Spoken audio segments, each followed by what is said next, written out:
Regreso con usted aquí en Noticias del Congreso, transmitiendo a la República Mexicana. Estamos en televisión digital terrestre en 10 ciudades del país. Estamos en los sistemas de televisión por cable y, por supuesto, vía internet en www.canalcongreso.gov.mx. Ya este año, 2018, pues lo platicamos casi todos los días. Hay notas que tienen que ver con las elecciones, con las obligaciones ciudadanas de salir a votar, los candidatos, los spots que ya están en todo el dial de la radio, en todas las frecuencias de televisión, en fin, ya estamos en el ambiente electoral y en el canal Congreso no somos ajenos, por supuesto, a la realidad que se vive en el país y es por ello que se ha preparado una nueva serie que ya ha sido estrenada, 100 preguntas rumbo para las elecciones. Y precisamente hemos invitado al doctor César Astudillo, quien es el que coordina, el que presenta este programa, al Estudio de Noticias del Congreso. Doctor, muchísimas gracias por estos minutos al canal del Congreso. Gracias a ti, gracias a ustedes por la invitación. A ver, platíquenos primero de esto de la elección, aprovechando que usted es especialista en temas electorales e investigador del Instituto de Investigaciones Jurídicas. Ahorita le entramos al programa, pero a ver, ¿qué es lo que va a pasar? ¿Qué vamos a ver los ciudadanos?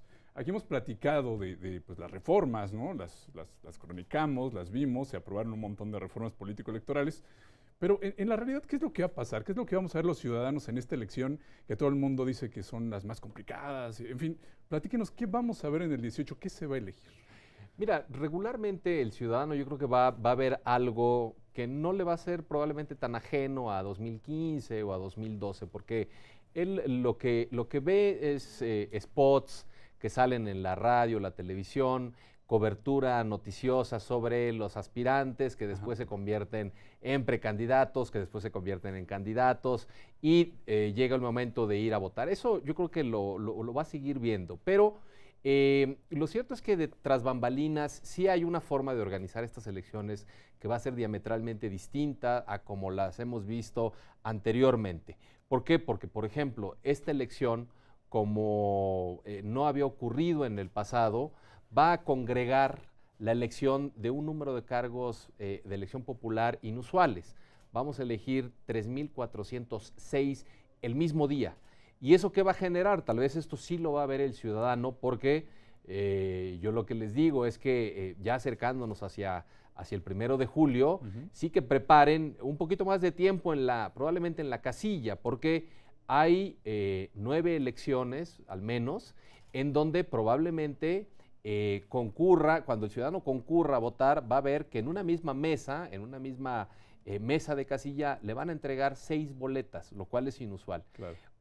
En una va a poder votar para presidente de la República, en otra para senador de la República, en otra para diputado federal, en otra para gobernador, si está aquí en la Ciudad de México, para jefe de gobierno, para diputado local o asambleísta y para presidentes municipales o integrantes de las alcaldías aquí en la ciudad. Y entonces, bueno, va a tener 6 boletas y se va a meter a la mampara. Y le van a poner colorcito, uno sí, se puede equivocar. Sí, mira, digo, va a ocupar más tiempo. Eso es una novedad, porque no había ocurrido en el pasado. En el pasado, las casillas, tú ibas al ámbito federal y estaba la casilla en un lado, tú ibas al ámbito local y probablemente la casilla estaba en otro lugar o ahí mismo, pero separados. Ahora todo va a estar unido. Entonces, si esto supone también o ha supuesto un reto en la organización, porque esto es distinto, sí, claro, no había ocurrido, ahora mismo se está preparando, se está viendo justamente que si antes, cuando uno tenía una boleta, probablemente entras a la mampara para reflexionar tu voto, o si ya lo llevas muy claro, de todas maneras te llevas allá adentro 1 minuto, 1 minuto y medio, 2 minutos, pues ahora que vas a tener 6 boletas, claro que eso va a repercutir porque te vas a pasar allá adentro probablemente 5 o 6 minutos, y eso va a tener una injerencia en la forma después de cómo se separan para que cada una se cuente con la que le corresponde y para tener después los resultados. En todo eso está trabajando ahora la organización electoral, el INE en esta parte que le corresponde, los órganos electorales de los estados en su parte. Pero, es decir, probablemente el ciudadano vea algo semejante con esta peculiaridad, pero tras bambalinas sí hay un trabajo totalmente distinto y es en lo que están ahora.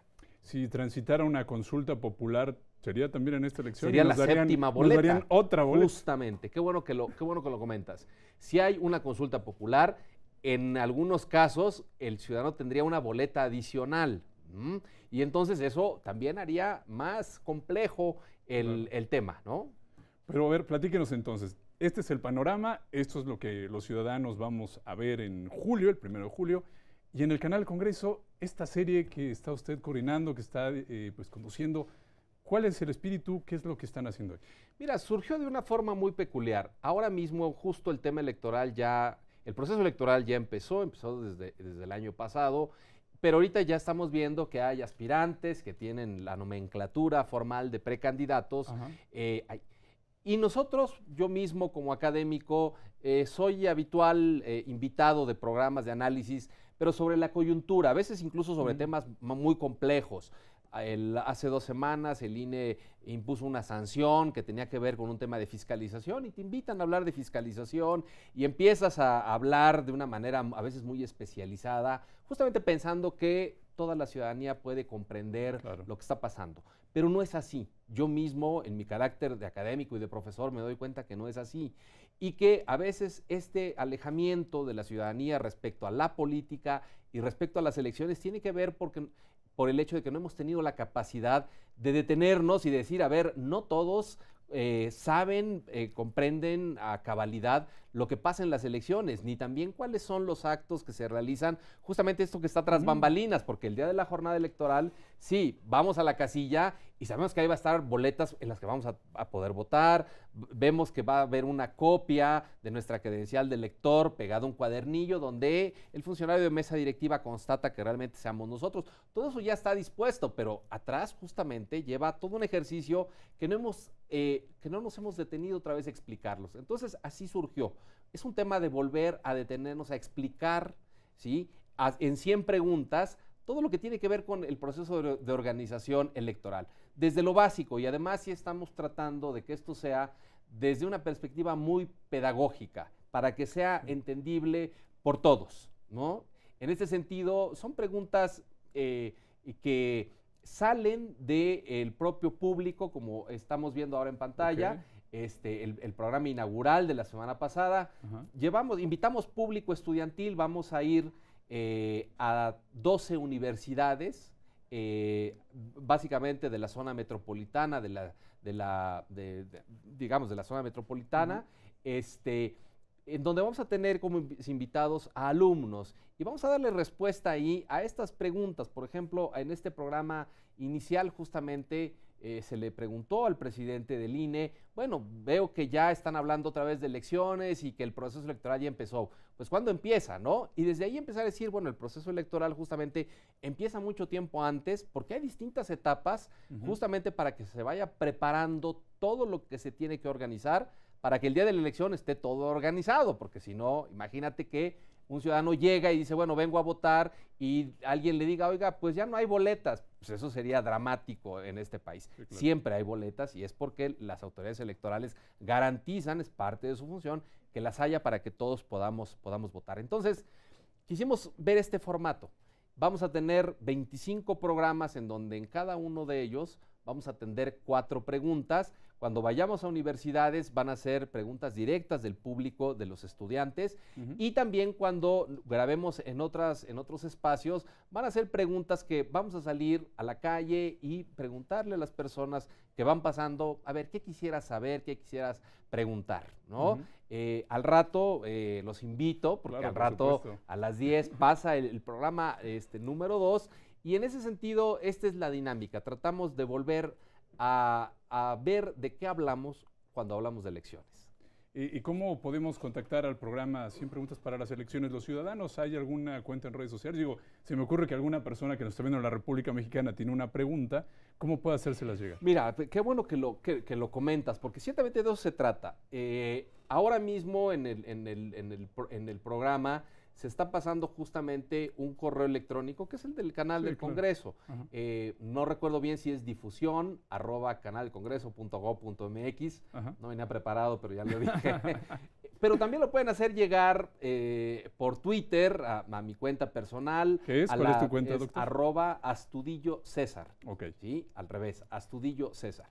Y también, digamos, al Twitter del propio canal del Congreso. Yo creo que si hacen llegar preguntas para 100 preguntas, yo creo que las podemos retomar, en el programa, porque justamente se trata de eso, de ver cuáles son las dudas que que tenemos normalmente como ciudadanos. No creas que a veces, porque uno ha estudiado este tema, nos quede perfectamente claro absolutamente todo. Entonces, a veces es volver a preguntarnos esto por qué y cómo lo regula la legislación electoral, y a partir de eso socializarlo. Se trata justamente de socializarlo de una manera que todas las personas que lo puedan ver puedan también comprender con nosotros de qué se trata, qué es todo lo que está tras bambalinas, y que además estamos tratando de ir de la mano con, si esto es posible por las preguntas, de la mano con lo que está pasando ahora mismo en la organización de las elecciones, de tal suerte que ahora mismo, como el ciudadano ve que ya están los aspirantes, los precandidatos, y hay spots,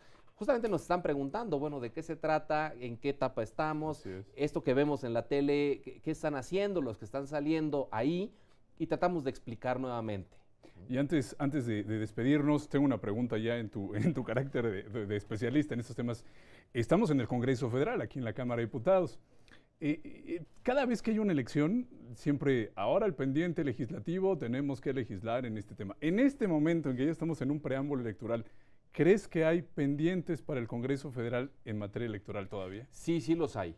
Y hay uno, y ese sí va a ser inexorable, porque la Suprema Corte de Justicia está, a través de una sentencia, está, lo voy a decir de esta manera, pidiéndole cordialmente y cortésmente al Congreso, es decir, las dos cámaras, que legislen en un tema que se ha dejado pendiente desde 2007 de la reforma electoral, que es la ley de propaganda gubernamental o la ley de publicidad gubernamental. Se le llama de distinta forma, pero ahí sí la sentencia de la Corte fue muy clara en el sentido de que en este periodo legislativo que va a comenzar y hasta su conclusión, el Congreso debería legislar en este tema. Así es que ese es un pendiente. Yo creo que los legisladores van a honrar con su responsabilidad este tema y vamos a tener esa legislación encaminada que justamente va a tener ya un influjo en este proceso electoral.